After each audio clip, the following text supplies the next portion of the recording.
बच्चों कल हमने आपको प्रतिस्थापन अभिक्रियाएं समझाई थी। आज हम आपको वियोजन अभिक्रिया समझाने जा रहे हैं। बच्चों वियोजन अभिक्रिया क्या है?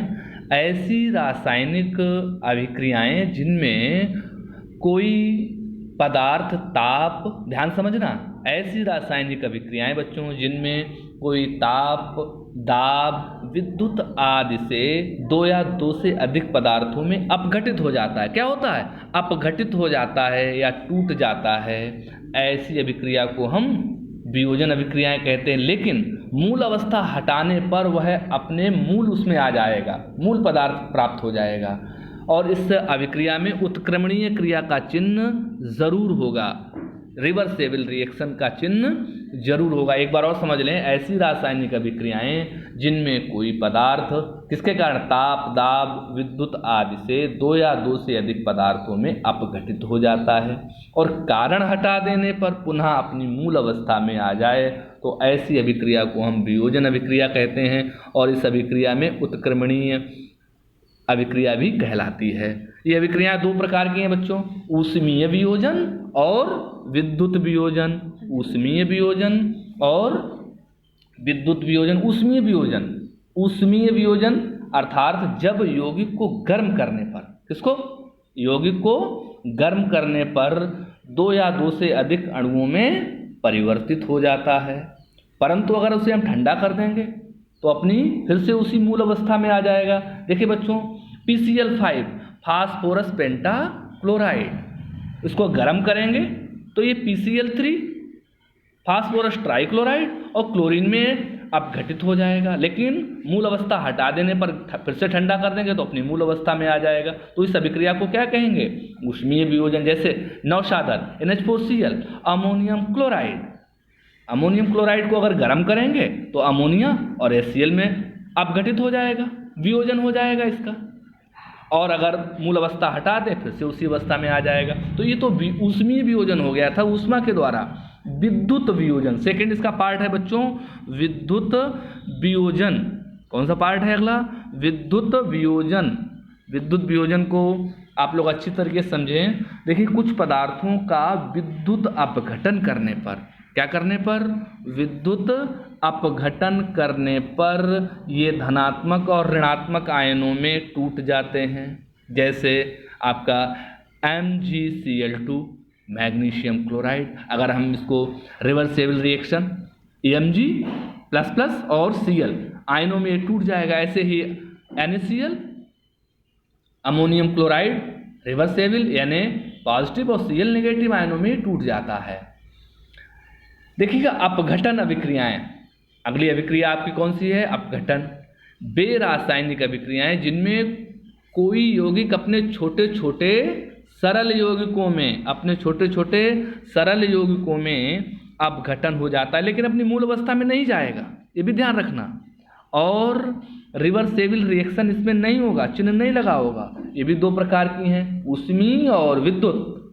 जब ऊष्मीय में क्या होगा? जब अपघटन अभिक्रियाएं ऊष्मा देने पर हों तो उसे ऊष्मीय अपघटन अभिक्रिया कहते हैं। जैसे 2KClO3, और इसे अब गर्म कर देंगे तो 2KCl और 3O2, लेकिन पुनः नहीं आएगा। वियोजन में क्या होता है? उस अवस्था को हटा देने पुनः आ जाता है। यही अंतर है, अंतर ही पूछा जाता है वियोजन और अपघटन में, याद रखना आप लोग।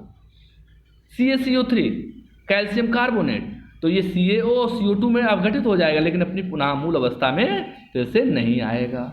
विद्युत अपघटनीय अभिक्रियाएं बच्चों, इनको समझिएगा। जिन रासायनिक यौगिकों के विलयन में, अधिकतर विलयनों में होती हैं अभिक्रियाएं, अगर किसी रासायनिक यौगिक के विलयन में अगर हम विद्युत धारा प्रवाहित करें तो उसका अपघटन हो जाता है और ऐसी अभिक्रियाएं विद्युत अपघटनीय अभिक्रियाएं कहलाएंगी। जैसे NaCl, एक्यू मतलब एक्यूटिक विलयन है ये, इसलिए एक्यू लगा है, तो 2NaCl 2Na और Cl2 में अपघटित हो जाएगा। इसी प्रकार जल, तो ये ऐसी अभिक्रियाओं को हम ऊष्मीय विद्युत अपघटनीय अभिक्रियाएं कहेंगे। उभय अपघटन बहुत ही इम्पॉर्टेंट ये है, बहुत ही इम्पॉर्टेंट ये रिएक्शन है।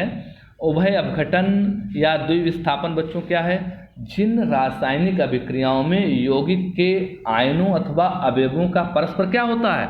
स्थानांतरण होता है, अदला बदली होती है, एक्सचेंजमेंट होता है।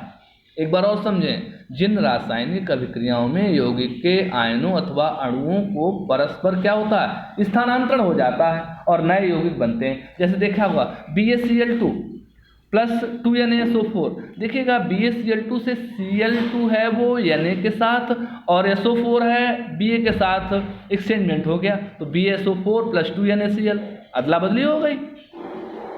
ऐसे ही AgNO3 प्लस NaCl, Ag के साथ Cl और Na के साथ NO3 जुड़ गया, एक्सचेंजमेंट हो गया तो AgCl प्लस NaNO3 बन गया। ऐसी अभिक्रियाओं को हम उभय अपघटन अभिक्रिया कहते हैं। अगली अभिक्रिया आपकी आती है ऊष्मा क्षेपी। वह रासायनिक अभिक्रिया जिसके फलस्वरूप ऊष्मा उत्पन्न हो, हीट निकले, ऊष्मा क्षेपी अभिक्रिया कहलाती है। जैसे N2 ने, नाइट्रोजन ने आपके हाइड्रोजन से क्रिया की तो आपका क्या बन गया, 2NH3 और एनर्जी 24.3 किलो कैलोरी ऊर्जा भी निकली। कार्बन ने ऑक्सीजन से क्रिया की, CO2 और ऊर्जा निकली जिसमें ऊष्मा उत्पन्न हो। ऊष्मा क्षेपी अभिक्रिया रिएक्शन आपको बहुत अच्छी तरीके से मेंटेन करने होंगे, रिएक्शन बहुत अच्छी तरीके से आपको मेंटेन करने पड़ेंगे। ऊष्मा शोषी अभिक्रिया बच्चों, वह रासायनिक अभिक्रिया जिसके फलस्वरूप कुछ ऊष्मा का शोषण होता है, वह अभिक्रिया ऊष्मा शोषी कहलाती है। जैसे N2 प्लस O2 2NO और कितने ऊष्मा का शोषण हुआ, 45, तो -45, प्लस का मतलब क्षेपी और अगर ले रहा है तो ऊष्मा शोषी। ये अभिक्रिया क्या कहलाती है, ऊष्मा शोषी अभिक्रिया। ऐसे ही H2 और I2 2HI बन गया और एनर्जी निकली। अपचयन या ऑक्सीकरण अभिक्रिया, ये भी इंपॉर्टेंट है। अपचयन या ऑक्सीकरण अभिक्रिया क्या है, अभिक्रिया के समय किसी पदार्थ में ऑक्सीजन की वृद्धि होना। अभिक्रिया के समय किसी पदार्थ में ऑक्सीजन की वृद्धि होना क्या कहलाएगा, ऑक्सीकरण या उपचयन अभिक्रिया कहलाएगा। क्या कहलाएगा, उपचयन अभिक्रिया कहलाएगा। और इसमें क्या होता है देखिएगा, 2Cu प्लस O2 गिब्स क्या बन गया, 2CuO, तो Cu में किसकी वृद्धि हो रही है, O की वृद्धि हो रही है। अर्थात अभिक्रिया के समय किसी पदार्थ में ऑक्सीजन की वृद्धि होना ही ऑक्सीकरण या उपचयन अभिक्रिया कहलाती है। अर्थात आपका एक अगली परिभाषा भी इसकी हम दे सकते हैं, किसी परमाणु अणु या आयनों से इलेक्ट्रॉनों का अलग हो जाना, इलेक्ट्रॉनों का क्या होना, अलग होना, उपचयन अभिक्रिया कहलाता है। इससे क्या होता है, धनात्मक संयोजकता बढ़ती है। देखिएगा हमने Na का एग्जाम्पल दिया, Na का आपका देखिएगा परमाणु क्रमांक होता है 11, तो 281, बाहरी कक्षा में एक इलेक्ट्रॉन है तो ये त्याग देगा, जितना त्यागता है उस पर धनावेश आ जाएगा, कितना होता है 11। इलेक्ट्रॉनिक विन्यास आप लोगों ने सीखा होगा 281, और आखिरी कक्षा में एक इलेक्ट्रॉन ज़्यादा है अष्टक से तो एक इलेक्ट्रॉन त्याग देगा। तो यह अभिक्रिया कैसी हो गई, आपकी ऑक्सीकरण अभिक्रिया हो गई। और अपचयन में क्या होता है, अभिक्रिया के समय किसी पदार्थ में ऑक्सीजन की कमी होना अपचयन अभिक्रिया कहलाती है।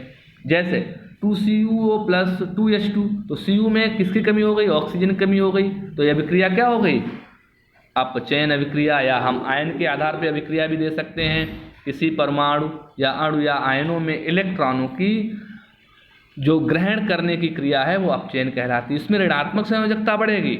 जैसे Cl2 प्लस 2E, यानी कि क्लोरीन का परमाणु क्रमांक 17 होता है, 287, अष्टक बनाने के लिए एक इलेक्ट्रॉन चाहिए, यहाँ पे 2 है तो 2 इलेक्ट्रॉन की आवश्यकता होगी, तो कितने यहाँ पर आएंगे, आपके Cl पर नेगेटिव चार्ज आ जाएगा। रेडॉक्स अभिक्रियाएं भी इंपॉर्टेंट हैं। जब किसी रासायनिक अभिक्रिया में एक पदार्थ का ऑक्सीकरण होता है और उसी में दूसरे पदार्थ का क्या होता है, अपचयन होता है, ऐसी अभिक्रिया रेडॉक्स अभिक्रिया कहलाती है। एग्जाम्पल से आप लोग अच्छी तरीके से समझेंगे, ZnO plus C gives Zn plus CO। यहाँ पर देखिएगा Zn का क्या हुआ, अपचयन हुआ, और C का क्या हुआ, उपचयन हुआ, ऑक्सीजन की वृद्धि हुई। तो इस तरीके से ये लेसन मैंने आपको समझाया, और पूरे लेसन का आप लोग नोट्स अच्छे से बनाएंगे, समीकरण संतुलन करना, और हम आपको बताएंगे अच्छे से। नई कॉपी पर आप लोग नोट्स तैयार रखेंगे, स्कूल खुलेगा तो हम देखेंगे कॉपी को। धन्यवाद।